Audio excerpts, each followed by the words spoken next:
Kembali lagi ke channel belajar dan bersama saya Meilani untuk kuliah mata kuliah Manajemen Patient Safety.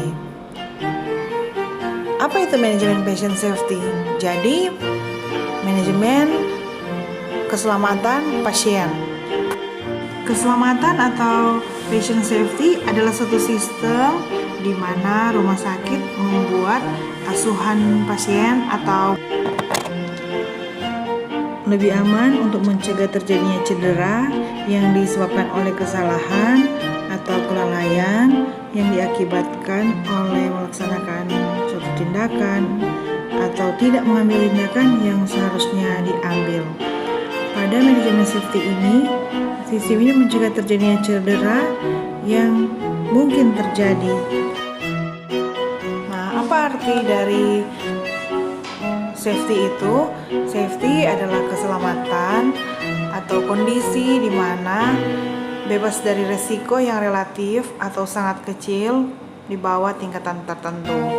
Sedangkan risiko adalah tingkat atau kemungkinan terjadi suatu bahaya yang menyebabkan kecelakaan dan intensitas bahaya tersebut menurut Noto Atmojo di tahun 2007.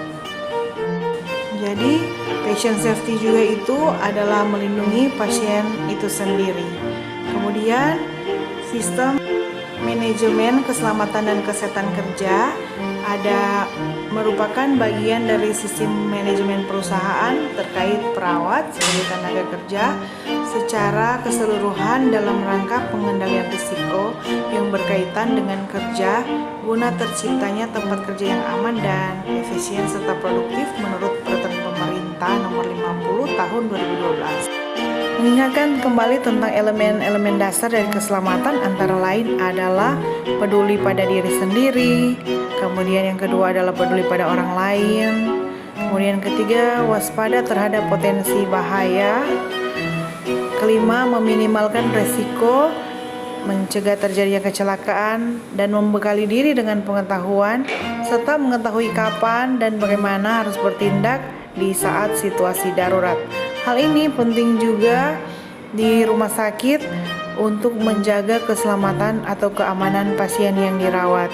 Itu merupakan elemen dasar dari keselamatan pasien.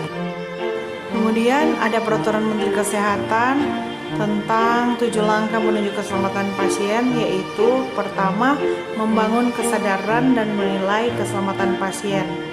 Misalnya jangan sampai pasien jatuh atau terjadi kesalahan pemberian tindakan. Kemudian yang kedua adalah mendukung pemimpin dan mendukung staf dalam bekerja.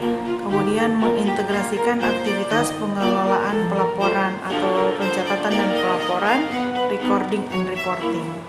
Kemudian ada juga mengembangkan sistem pelaporan. Kemudian ada melibatkan dan berkomunikasi dengan pasien. Untuk terjadinya perlindungan untuk keselamatan bagi pasien, kita juga harus berkomunikasi dengan pasien itu sendiri atau keluarganya atau orang yang ada di sekitar pasien. Kemudian kita berbagi atau belajar pengalaman tentang keselamatan pasien. 7 standar keselamatan pasien. Yang pertama adalah 1. Hak pasien. Tentu saja ada yang kedua mendidik pasien dan keluarga atau memberikan informasi kesehatan, pendidikan kesehatan atau penyuluhan kesehatan bagi pasien dan keluarga untuk menjaga kesehatan, memperbaiki atau rehabilitasi atau menjaga agar supaya stamina tetap pulih sesudah sakit.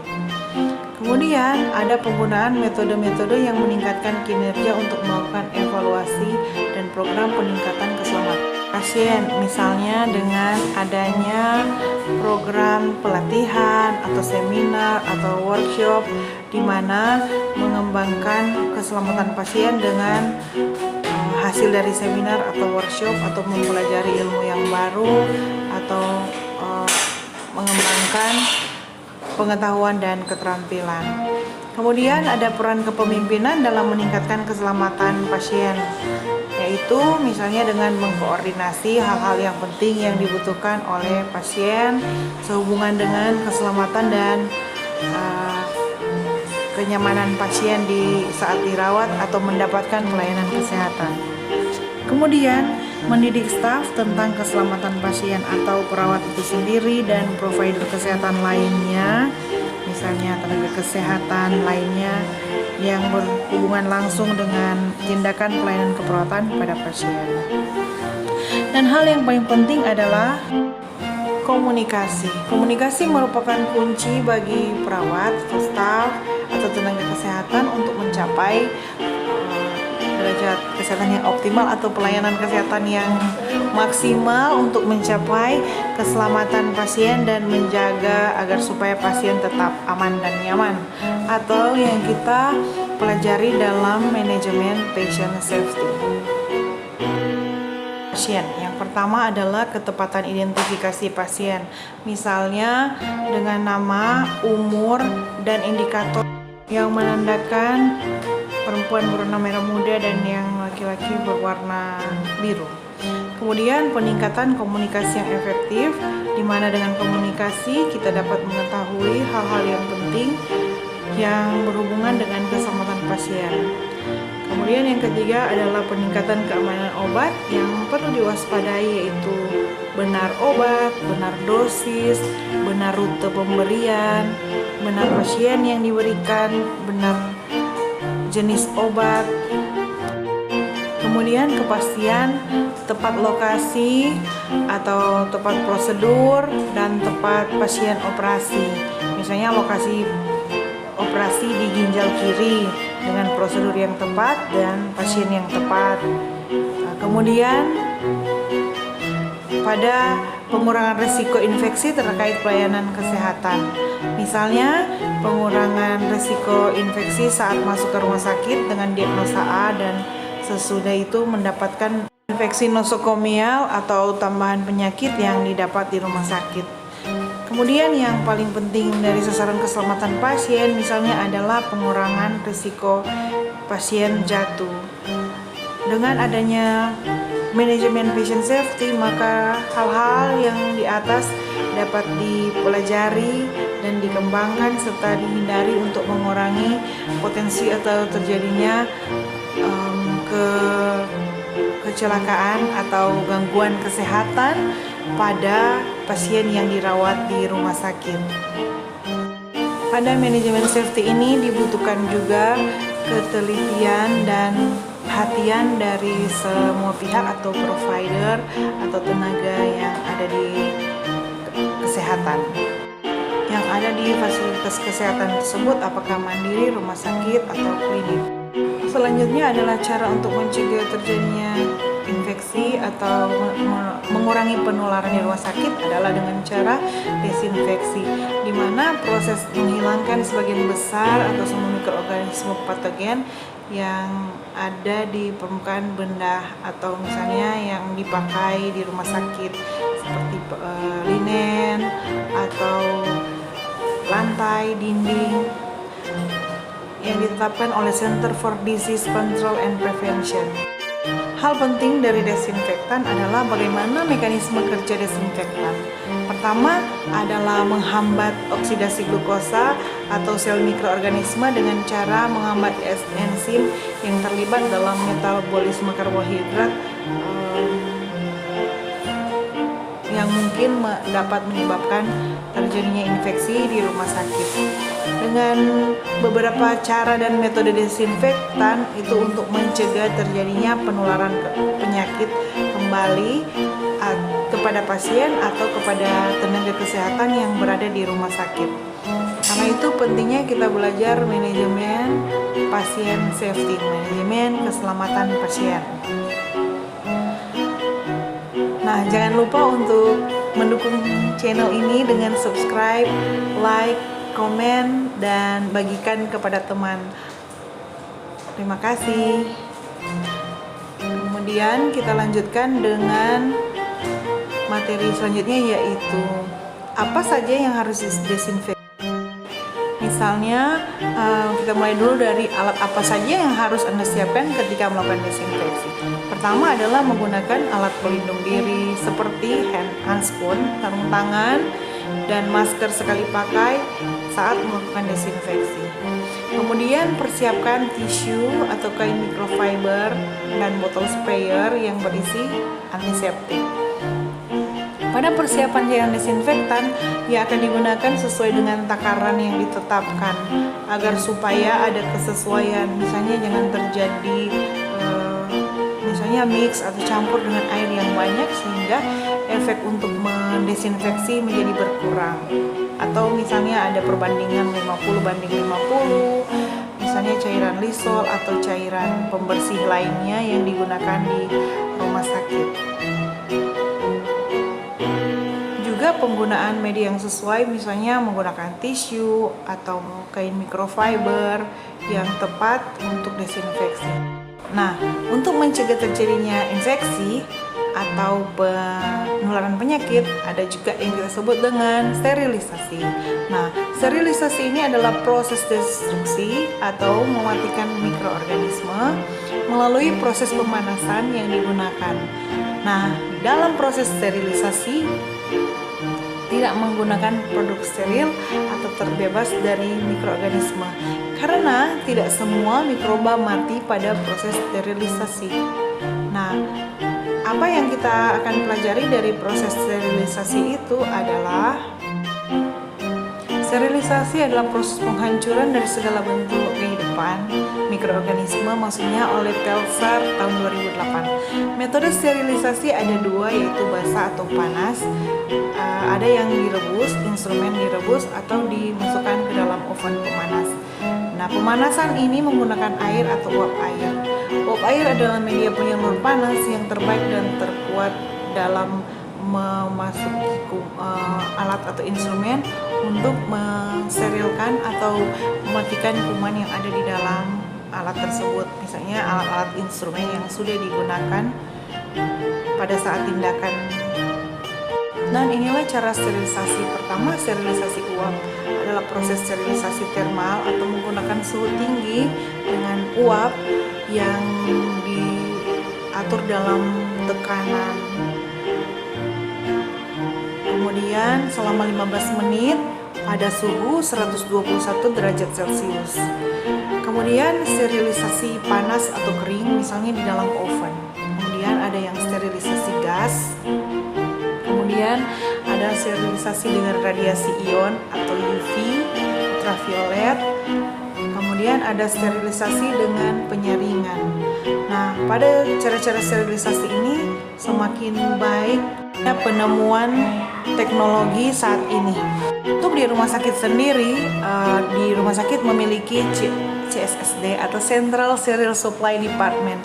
Nah, di CSSD ini memiliki peran yang esensial untuk mendukung keselamatan dan pelayanan pasien mengarah pada standar internasional dalam menyuplai barang-barang steril yang digunakan di rumah sakit, mulai dari linen, instrumen, dan alat-alat kesehatan lainnya yang digunakan di rumah sakit untuk pemberian pelayanan kesehatan kepada pasien. Dan dengan adanya penemuan dan teknologi yang semakin meningkat setiap hari, maka semakin baik pula pelaksanaan penunjang kesterilan di dalam rumah sakit.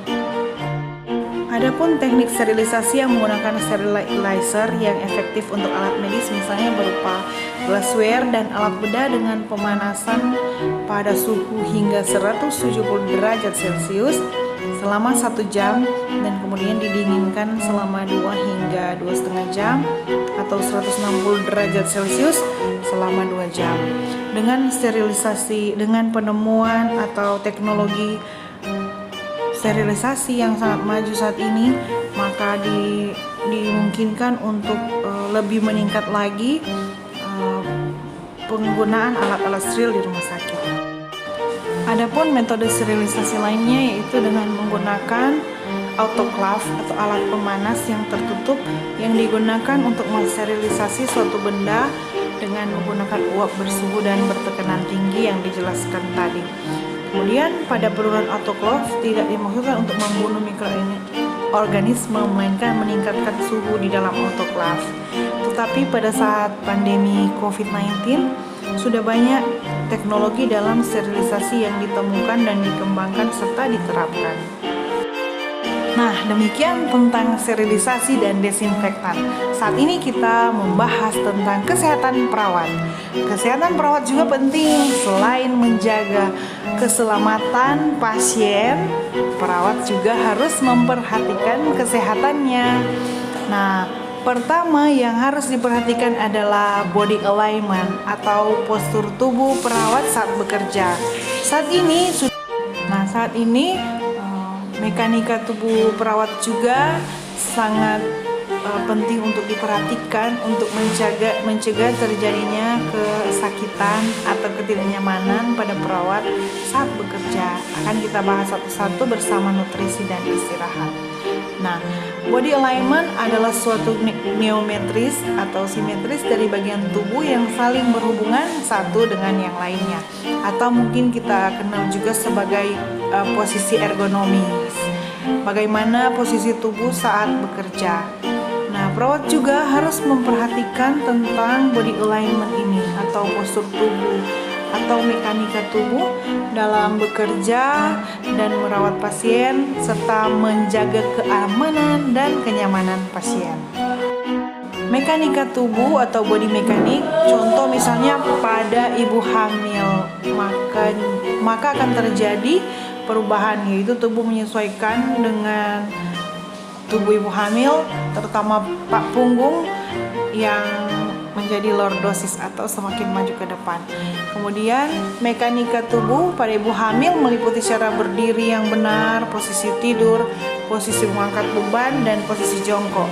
Nah, mekanika tubuh pada ibu diharapkan menjadi perhatian juga bagi perawat saat melakukan tindakan, agar supaya mereka dapat mengatur posisi tubuh misalnya saat mengangkat pasien atau saat mengambil benda atau instrumen yang akan digunakan pada pelayanan kesehatan atau saat mereka beraktivitas di sepanjang hari.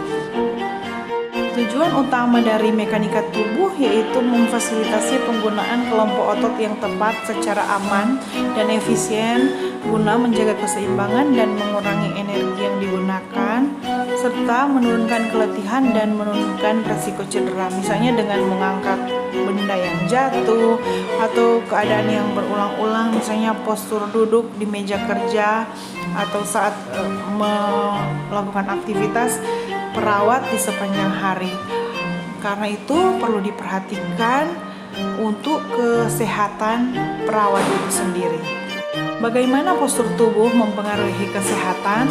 Menurut para ahli menjelaskan dampaknya terhadap tubuh kita. Menurut Jacqueline Fulop, ahli terapi fisik dan pemilik Exchange Physical Therapy Group, postur tubuh yang buruk membuat bahu membungkuk dan meningkatkan ketegangan otot. Nah, hal ini bagi perawat akan menyebabkan cedera atau bahkan kerusakan sendi atau misalnya adanya low back pain.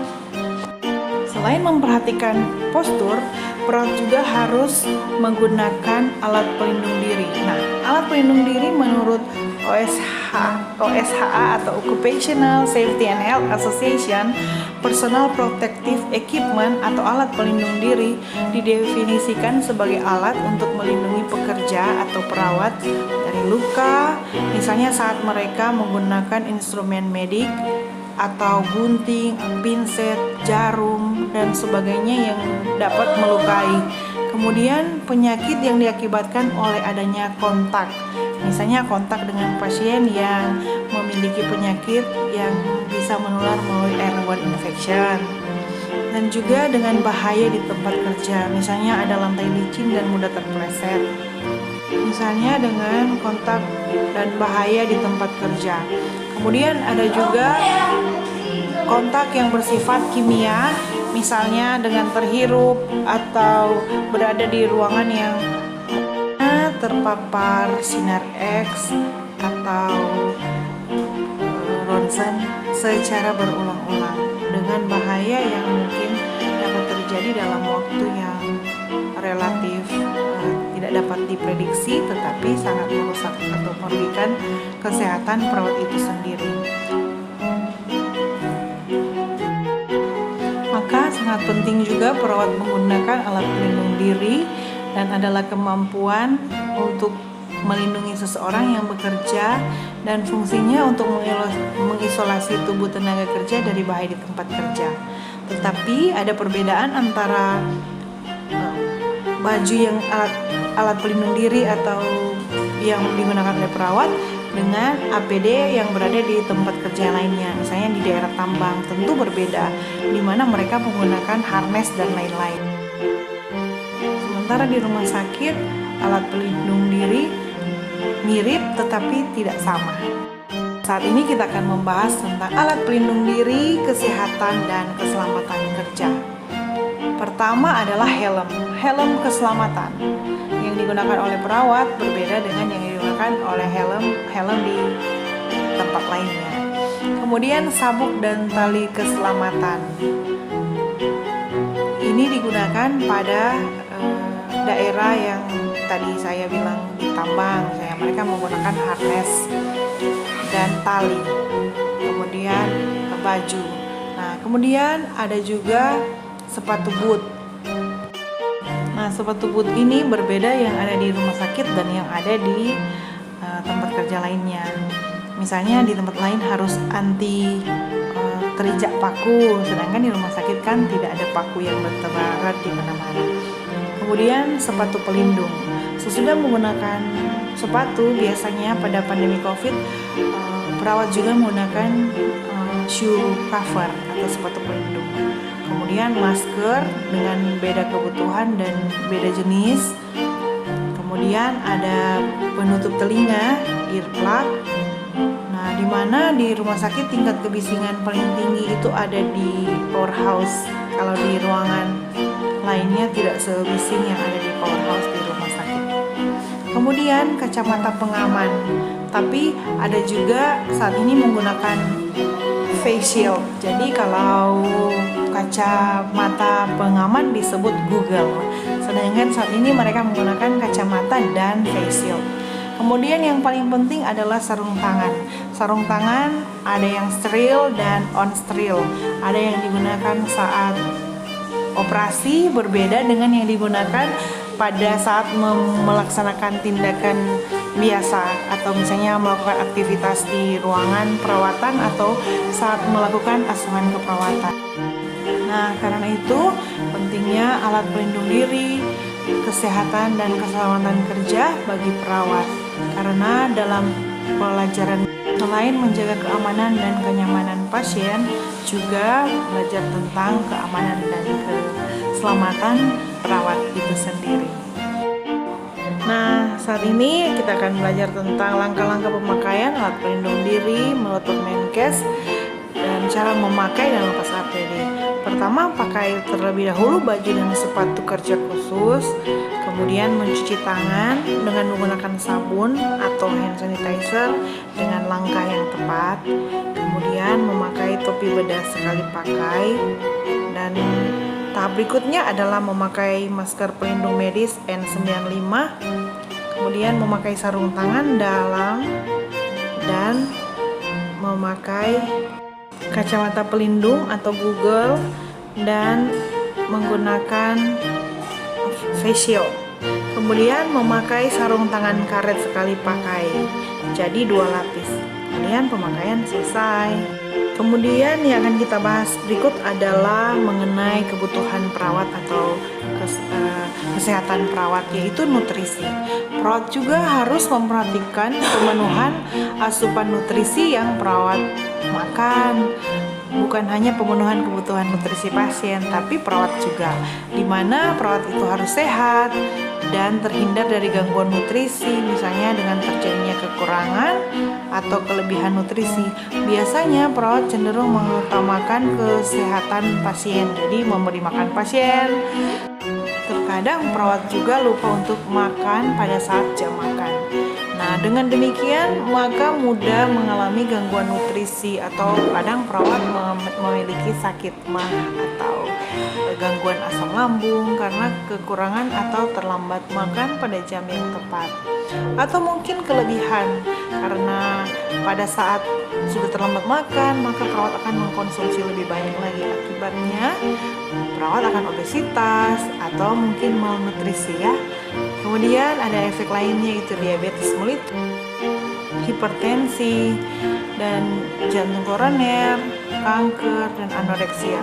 Dikemukakan oleh Hidayat di tahun 2006. Makanya perawat harus juga memperhatikan hal yang penting, menjadi perawat harus memperhatikan juga kebutuhan nutrisi perawat itu sendiri. Jadi mengutamakan keselamatan pasien dan mengutamakan juga keselamatan diri sendiri untuk menolong pasien tersebut. Jadi K3-nya, keselamatan dan kesehatan kerjanya kepada patient safety dan juga kepada nursing safety. Semangat patient safety and nursing safety. Nah, perawat juga perlu memperhatikan kesehatannya dengan memperhatikan kebutuhan istirahat dan tidur bagi perawat. Nah, manfaat istirahat dan tidur bisa langsung dirasakan oleh tubuh seperti lebih berenergi dan fit keesokan harinya. Selain cukup tidur juga baik untuk otak, fungsi otak, dan dengan demikian membantu perawat lebih produktif dan lebih fokus serta konsentrasi dalam menyelesaikan pekerjaannya sebagai perawat sehari-hari dalam merawat atau memberikan asuhan keperawatan pada pasien saat bertugas atau saat menjalankan program perawatan bagi pasien. Untuk memenuhi kebutuhan kesehatan perawat atau nursing healthy, ada juga pelajaran tentang siklus harian atau kronobiologi yang belajar tentang studi ritme sirkadian.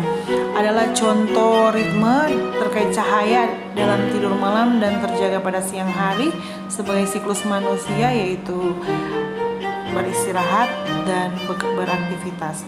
Pada siklus harian ada hormon yang mempengaruhi irama sirkadian, yaitu hormon yang paling penting terhadap ritme ini yang mempengaruhi tidur, yaitu hormon melatonin yang menyebabkan rasa ngantuk dan menurunkan suhu.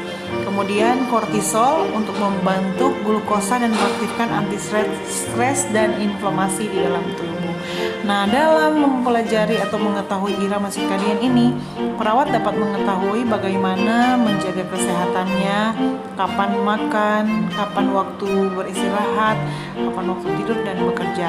Meskipun ada shift atau pembagian jam kerja, tapi pada saat beristirahat atau off harus menggunakan secara maksimal irama sirkadian atau makan, minum, dan sebagainya.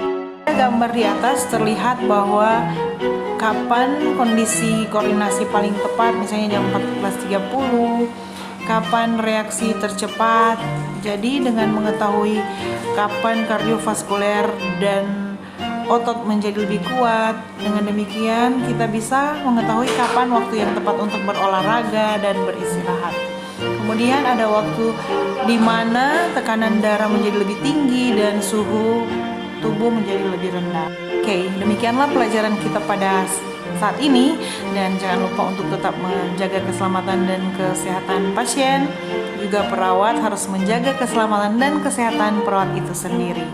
Nah, sampai jumpa pada video selanjutnya. Mohon kritik, saran, ide, masukan, dan jangan lupa untuk subscribe, like, comment, and share channel ini. Selamat belajar, yang ingin pintar belajar tiap hari.